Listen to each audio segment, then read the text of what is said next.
Mullet MadJack is an insane combination of Ultra Kill and Hotline Miami with its own very unique and memorable aesthetic. It's fast, it's bright, it's flashy, and it is pure fucking dopamine.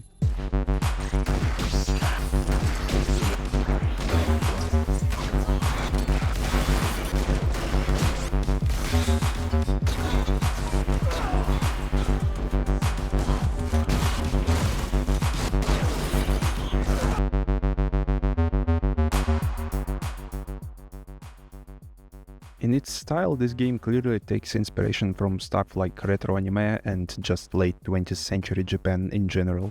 Bright banners, retro cars, samurais, all of that classic shit you're probably familiar with. But its style is not the only highlight of the game, cause it's all about high intensity gameplay and going very fast while making quick split-second decisions. And obviously doing all that with a bunch of style. Game story and world building is presented very rapidly right in the beginning. Mullet MadJack is set in the future, 2090s.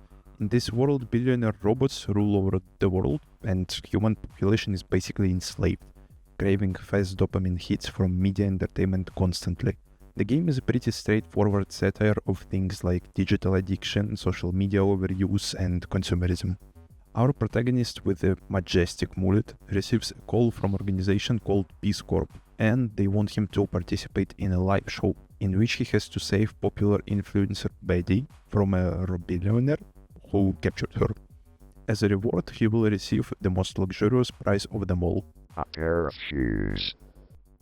Walking here again with these shoes! Ah! Walking here again with these shoes. Oh no! Shit on my shoes again! Oh no! Shit on my shoes again!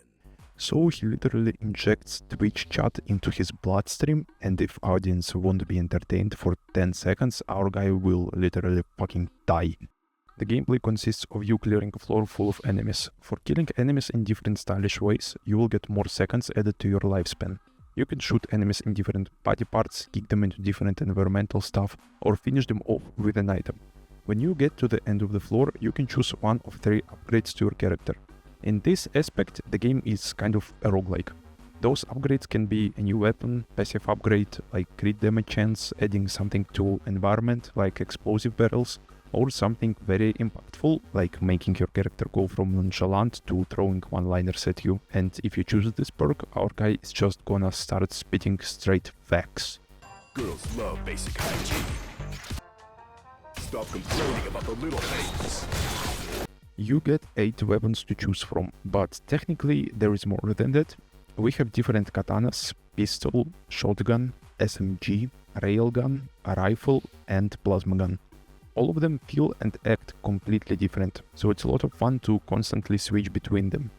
When you beat 10 floors and fight a boss, you finish a chapter and get to the checkpoint. After that, you lose all of your upgrades, but unlock some new ones, alongside permanent perks. For example, a perk that lets you find weapons of higher levels, which are gonna have new effects like infinite ammo or piercing damage. Here I want to talk about probably the biggest problem I had with the game, and it is the level variety. Throughout the whole game, you will be basically going through the same like 7 rooms, which get sold pretty quick, even considering that you can beat the game in just 3 hours. Sure, you do get a bunch of new things added to levels every new chapter, like pools of acid, locked doors, or lasers. However, I can't help but think that adding more rooms would make the game feel way more enjoyable. You also get new enemies with each new chapter, which is a big highlight in my opinion. Like I said earlier, the whole game is basically about split-second decision making. So the game spices things up by adding enemies that make you change your strategy on the fly. For example, samurai robots will deflect your bullets if you shoot them, but can be easily taken out with a kick. Those eyeball robots, however, will damage you if you get too close to them, so it's better to take them out from distance. Bosses were another thing that I can say I was impressed with. It's not that they are bad, it's just that their attacks are way too simple. They have like 2 moves that are not very tricky, so it probably won't be hard for you to figure them out. Especially considering that a lot of the bosses don't really move that fast or just stay in one place. The best boss in the game is actually kind of a secret boss. If you play boss rush and get to the end, you get to fight V2 from Ultra Kill.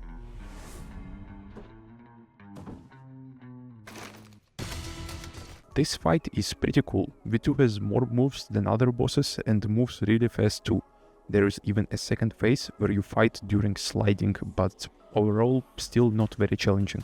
Apart from bosses, the game also offers other little things to diversify gameplay, like the sniper part, or the part where you have to play fucking rock, paper, scissors with a computer. Cutscenes are also constantly entertaining. They are exactly as over the top as you think they would be. Our AI supercomputers are scouring the internet for all known magical sigils. And we are dropping your princess's virgin blood in all of them. Mullet MadJack is definitely an indie gem. If you enjoy insanely fast-paced games that require precision and good reaction, then you will have a great time with this one.